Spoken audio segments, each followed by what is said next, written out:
దీన్ని ఎలా కలెక్ట్ చేస్తారు? నాయకులు తీసుకున్న నిర్ణయాలకేమో వాళ్ళకి దానికి అకౌంటబిలిటీ లేదు.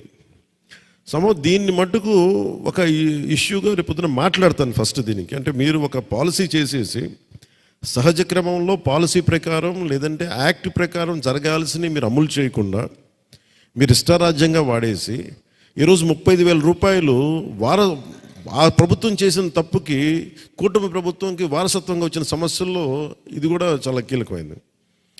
దీనికి ఇప్పుడు 35,000 కోట్లు వాళ్ళు ఎక్కడ ఖర్చు పెట్టేశారు? గంగలో పారేశారు.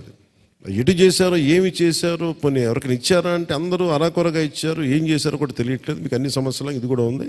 దీన్ని ముఖ్యమంత్రి గారి దృష్టికి తీసుకెళ్తాను, కేబినెట్ దృష్టికి తీసుకెళ్తాను. ఇది ఎందుకంటే ఇది మన ఆర్థిక పరమైంది కాబట్టి ఇది నా పరిధిలో లేదు కాబట్టి ఖచ్చితంగా వారి దృష్టికి తీసుకెళ్ళి దీని మీద ఒక చర్చ జరిగేలా పెడతాను. అలాగే కేంద్ర ప్రభుత్వం పెట్టిన ఇంటింటికి తాగునీటి కుళాయి జల్ జీవన్ మిషన్కి ఇది చాలా కీలకమైనది. మీకు ప్రధానమంత్రి గారితో నాకున్న ఇది అంటే ఇది తెలుసు అంటే ఎంత దగ్గరగా పనిచేస్తాం అనేది. ఆయన చాలా పర్యాలు ఆయన కోరుకుంది ఏంటంటే ఇప్పుడు 2 గంటలు నీళ్ళు వస్తున్నాయి ఇలా కాదు.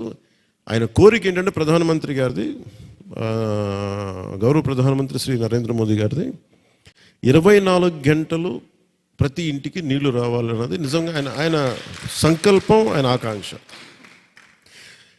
ఇప్పుడు మొన్న కూడా ఏం మాట్లాడుతున్నాం, నిన్న కూడా ఢిల్లీలో మాట్లాడుతున్నప్పుడు కీలకమైన టాపిక్ ఒకటి వచ్చింది. ఒకరితోటి మాట్లాడుతున్నప్పుడు ఏమన్నామంటే టెక్నాలజీని ఎలా వాడాలి అంటే డిజైనింగ్ లోపం ఉంది. నేను మొన్న కడప రాజంపేట పర్యటనకి వెళ్ళినప్పుడు దారిలో వస్తూ ఉంటే పాపం రోడ్డు ఇలా ఉంది. రోడ్డుకించి ఒక 4 అడుగుల ఎత్తులో ఒక ఇది ఉంది, ఒక హ్యాబిటేషన్ ఉంది. 20 మంది 30 మంది ఉన్నారు. పాపం ఆవిడ పెద్ద ఆవిడ వచ్చి నాకేముంది కొంచెం మాకు నీళ్ళు కావాలి, నీళ్ళు లేవని మాట్లాడుతూ ఉంటే ఉన్నాయి కదా అంటే లేదు నీళ్ళు రావట్లేదు అంటే తర్వాత మాట్లాడి వెంటనే ఒక 8-9 రోజులు దాన్ని సాల్వ్ చేసాం. ఏం చూస్తే నీళ్ళు పైపు వెళ్తుంది, అక్కడి నుంచి ముందుకెళ్ళి పైకి వెళ్ళట్లా, ప్రెషర్ సరిపోవట్లా. ఈ డిజైనింగ్ ఒకటి వాటర్ పైప్ డిజైనింగ్ మటుకు చాలా చాలా చాలా తప్పులు జరుగుతూ ఉన్నాయి. అంటే దీనికి ఒక సైంటిఫిక్ అండర్స్టాండింగ్ లేదు. ఏదో అక్కడ ఈ పైప్ వేయాలంటే అడ్డగోలుగా ఒక గుంట వేయటం, వేసేయటం, ఒక అడుగున్నారో అది మళ్ళీ కొద్ది రోజుల తర్వాత పోతుంది. మేము పర్మనెంట్గా ఆలోచిస్తుంది ఏంటంటే ఎవ్రీథింగ్ షుడ్ బి మానిటర్డ్.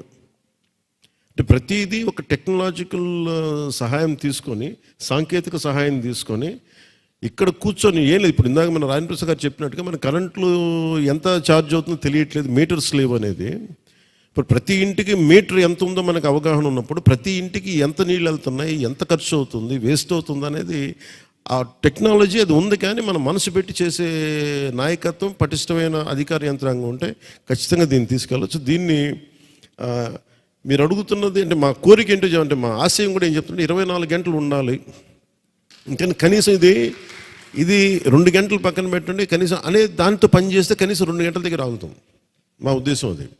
అలాగే పెద్ద పెద్ద ప్రాజెక్టుల నుంచి ఇప్పుడు జల్ జీవన్ మిషన్లో కూడా మేము కీలకమైంది మాట్లాడుకున్నాం. ఏమిటంటే ఒక సర్ఫేస్ వాటరు ఎక్కడి నుంచైనా సరే రిజర్వాయర్ని తెచ్చే లోపు గ్రామాల్లో ఉన్న మన మంచినీటి చెరువుల్ని, ట్యాంక్స్ని, పూడికలు తీయించడం, రక్షించుకోవటం, వాటిని కలుషితం కాకుండా చూసుకోవటం చాలా చాలా ప్రప్రథమమైన పని ఇది.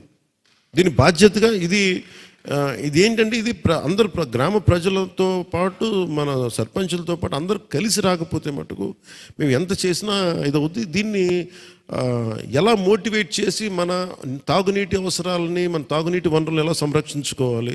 ఇప్పుడు ఎక్కడి నుంచో ఒక్కొక్క ఊర్లో ఒక 100 కిలోమీటర్ల పక్కన రిజర్వాయర్ ఉంటుంది. అక్కడి నుంచి పైప్ వేసేలోపు ఈరోజు మనుషులు దాహంతో చచ్చిపోకూడదు, లేదని ఇబ్బంది పడకూడదు అని చెప్పి ముందు రెయిన్ వాటర్ని చేసుకోవటం, ఉన్న చెరువుల్ని సంరక్షించుకోవటం అనేది ప్రథమంగా దీన్ని ముందుకు తీసుకెళ్తున్నాం. అదే అండి, అదే వాటి మీద అంటే చాలా మీరు ఒక 2-3 వారాల్లో మీరు నెమ్మది చూస్తారు. ఒక 1 మంత్లో దాని మీద వేర్ వర్కింగ్ అవుట్. అలాగే మీరు ఇంకోటి చెప్పింది ఏంటంటే కమిటీకి సర్పంచ్ని అధ్యక్షుడిగా పెట్టాలి అన్ని గ్రామాల్లో వీటికి అనేది. దీన్ని ఖచ్చితంగా దీన్ని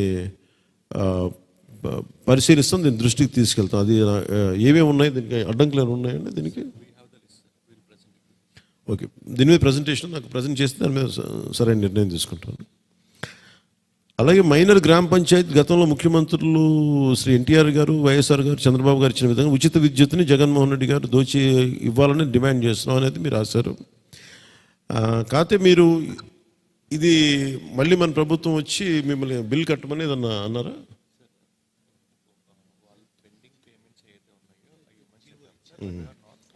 అంటే ఈ జీవో ఇచ్చారు. అంటే ఇది కొన్నిసార్లు ఏమైపోతుందంటే పొలిటికల్ గవర్నెన్స్ వేరు, ఒక్కోసారి మన అడ్మినిస్ట్రేషన్ వేరు. వాళ్ళు ఇవ్వడం ప్రకారం ఇచ్చేస్తారు, కానీ ఇది క్యాబినెట్లో తీసుకునే నిర్ణయం ఇది. అందుకనే ఏంటంటే మేము దీన్ని ఎన్ఫోర్స్ చేయొద్దని చెప్పాం. మీరు పంపించండి, ఆ స్థానికమైన పరిస్థితుల నుంచి ఇది ఎన్ఫోర్స్ చేయొద్దని చెప్పాం. దీన్ని ఒక్కసారి మీరు ఇంకొక 2-3 సార్లు మనం కూర్చున్నప్పుడు ఇది ప్రత్యేకంగా దీని ఒక అంశం తీసుకొని will discuss it in the cabinet.